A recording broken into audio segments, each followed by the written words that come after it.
जब भी कोई व्यक्ति गौतम बुद्ध के संघ में शामिल होता था तो बुद्ध उसे सबसे पहले शांत रहने के लिए कहते थे। ध्यान की अवस्था में जाने से पहले उस भिक्षु को शांत रहना सिखाया जाता था। आज के दौर में हर तरफ सौरी शोर है। इसकी वजह से दिमाग में तनाव पैदा होना लाजमी है। ऐसे में अगर आप हर रोज कुछ देर मौन रहने का अभ्यास करते हैं तो इससे आपके तनाव पैदा होने वाले हार्मोन के लेवल में कमी आती है।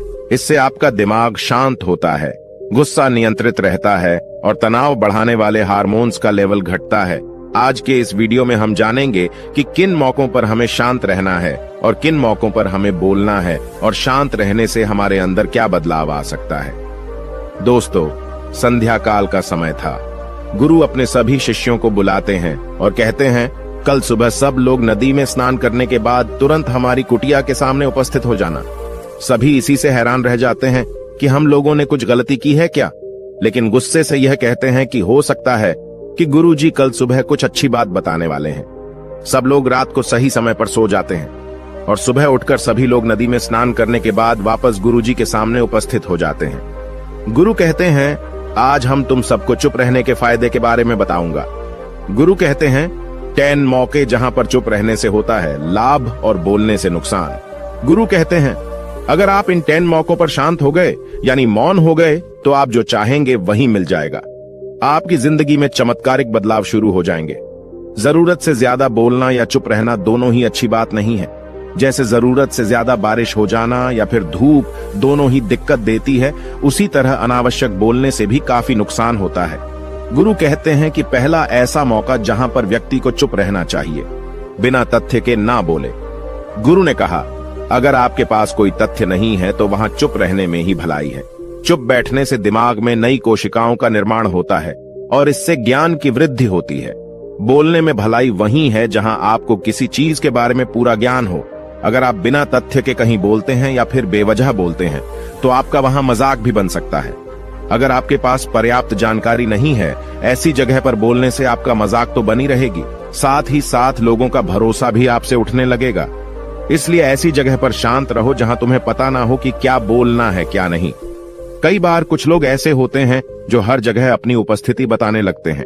उन्हें पता नहीं होता है कि हमें क्या बोलना है, लेकिन फिर भी बोलते जाते हैं और फिर बाद में दूसरे लोग उनके जाने के बाद उनका मजाक उड़ाते हैं। जब तक आपको उस तथ्य के बारे में अच्छा ज्ञान नहीं है, उसके बारे में पता नहीं है, तो वहां चुप रहना ही ज्यादा समझदारी है। गुरु ने कहा, दूसरा ऐसा मौका जहां पर व्यक्ति को चुप रहना चाहिए। शब्दों से न पहुंचे ठेस। अगर आपके शब्द किसी को मानसिक ठेस पहुंचा रहे हैं तो वहां चुप हो जाना चाहिए। कमजोर व्यक्ति के बारे में कुछ भी बोलकर आप महान नहीं बन सकते हैं। महान आप किसी कमजोर का साथ देने में बनेंगे। कई बार होता है कुछ लोग अपने से छोटे व्यक्ति को भला बुरा कहते रहते हैं। सामने वाला इंसान तो कद से आपसे छोटा है, वह आपको कुछ नहीं बोलेगा, लेकिन आप उसकी नजरों में गिरते चले जाएंगे। हो सकता है कि कल वह भी आपसे पद में बड़ा हो जाए। पद में आपसे जब वह बड़ा हो जाएगा तो आज जो रवैया आपका उसके साथ है, आने वाले समय में वह भी आपके साथ वही करेगा। आप किसी को नीचा दिखाकर बड़ा नहीं बन सकते हैं। बड़ा बनना है तो अपने से छोटे लोगों का इज्जत भी करना सीखें और साथ ही साथ बड़े लोगों का भी सम्मान करना चाहिए।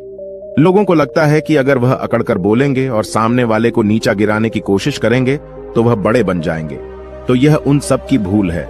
बड़े होने की बजाय आप उनकी नजरों में गिरते चले जाएंगे।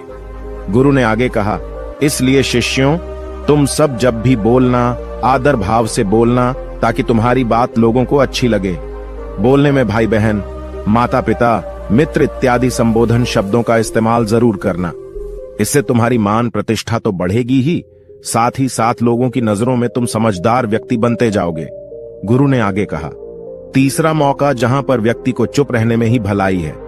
क्रोध या घृणा करने वाले लोग, जब कोई अपना या सगा संबंधी आप पर क्रोध कर रहा हो, आपका अपमान कर रहा हो, तो आपको उस वक्त चुप रहना चाहिए ताकि सामने वाले का गुब्बारा पूरी तरह से फट जाए।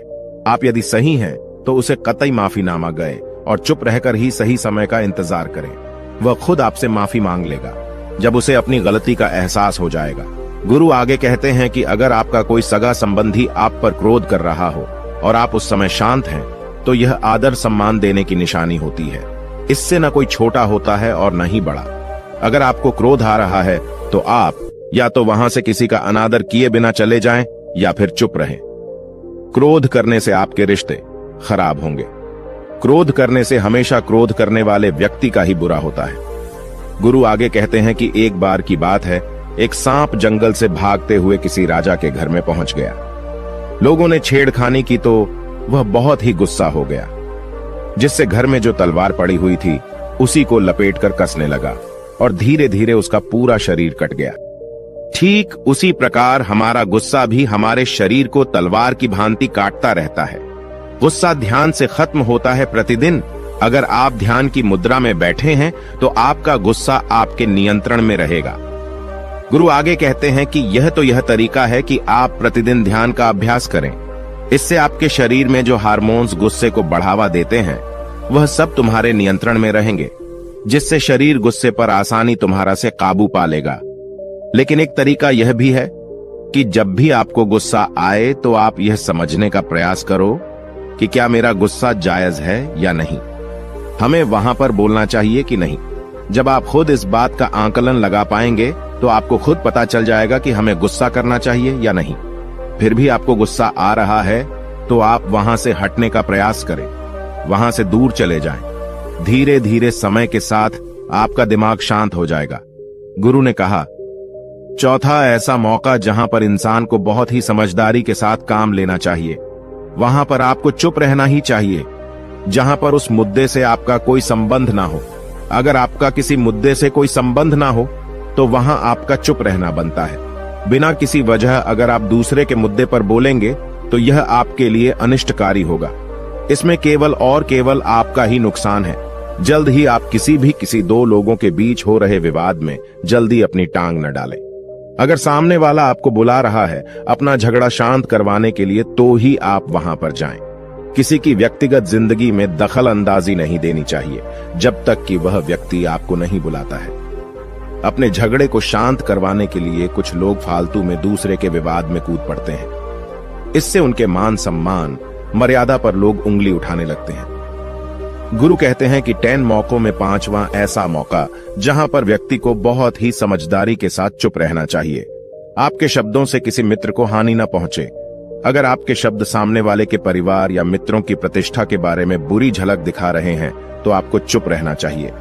किसी के परिवार या फिर मित्र के बारे में बुरा बोलने से केवल आप ही बुरे बनेंगे। जो चीज आसानी से खत्म की जा सकती है उसे अपने शब्दों से बड़ा न करें। बिना चिल्लाए बात करने का प्रयास करते रहना चाहिए। अगर आप बिना चिल्लाए कोई बात नहीं कह सकते तो आपका चुप रहने में ही भलाई है। किसी पर चिल्लाने से आपके व्यवहार के बारे में पता चलता है। ज्यादा बोलने से चीजें हमेशा खराब ही होती हैं। कई बार कुछ रिश्ते ज्यादा तेज बोलने की वजह से टूट जाते हैं। इसलिए अपनी आवाज में मीठापन लाएं। आपके शब्दों से आपके दोस्त को हानि नहीं पहुंचनी चाहिए। कभी कभी दोस्तों के जब हम मजाक हैं तो रहे कि आपके शब्दों से किसी का अनादर ना हो।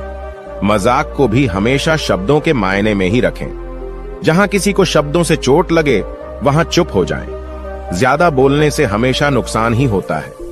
किसी और की प्रतिष्ठा को अपने शब्दों के माध्यम से उसे हानि नहीं पहुंचानी चाहिए।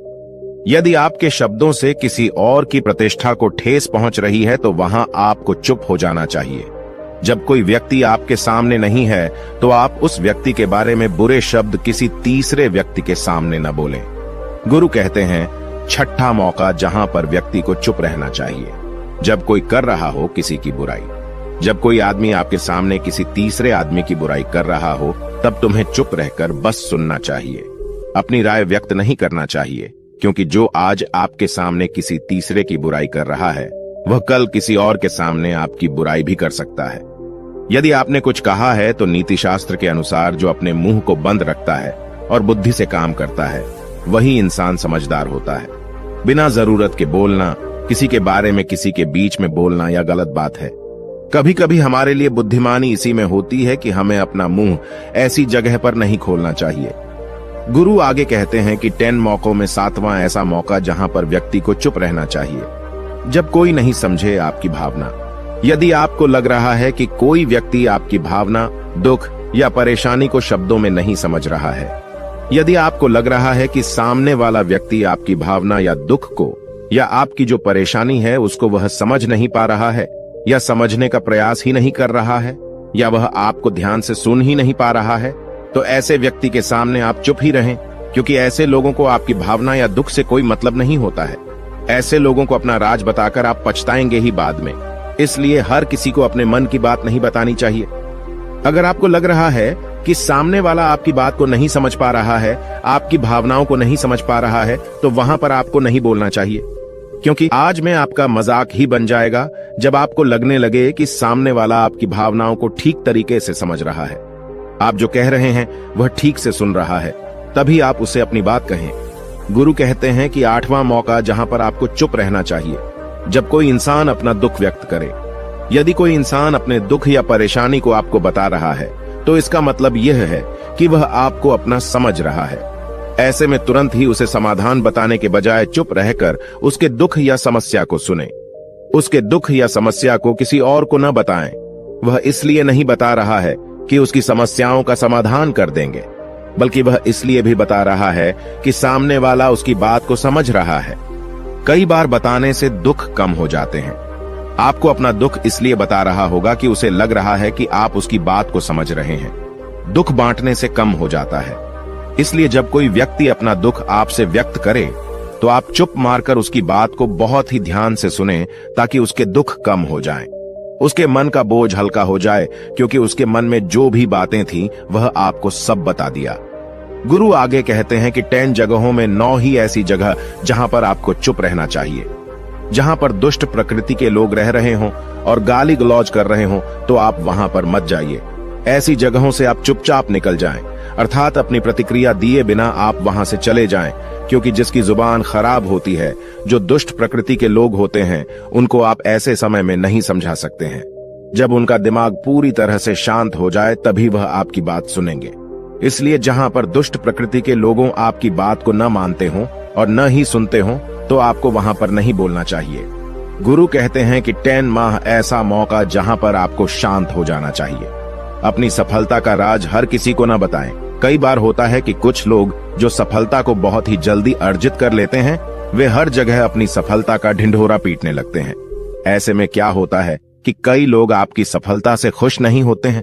अगर आप अपनी सफलता का जबरदस्ती लोगों में ढिंढोरा पिटवा रहे हैं, तो लोगों की नकारात्मक ऊर्जा आपको प्रभावित कर सकती है। जब आप सफल होंगे, तो सबको पता चल जाएगा कि आप सफल हो गए हैं। ढिंढोरा पीटने से नुकसान आपका ही होगा। इतना कहकर गुरु ने कहा, शिष्यों, आज के लिए बस इतना ही। अगर तुम सब मेरी इन 10 बातों को अपने जीवन में अपना लेते हो, तो तुम सब काफी हद तक परेशानियों से बचे रहोगे। यहाँ से जाने के बाद मेरी यह बातें आपके जीवन किसी वरदान से कम साबित नहीं होंगी। दोस्तों, मुझे उम्मीद है इस वीडियो से आपको बहुत कुछ सीखने को मिला होगा। अगर आप नए हो तो हमसे जुड़ने के लिए इस चैनल को सब्सक्राइब करना मत भूलिएगा।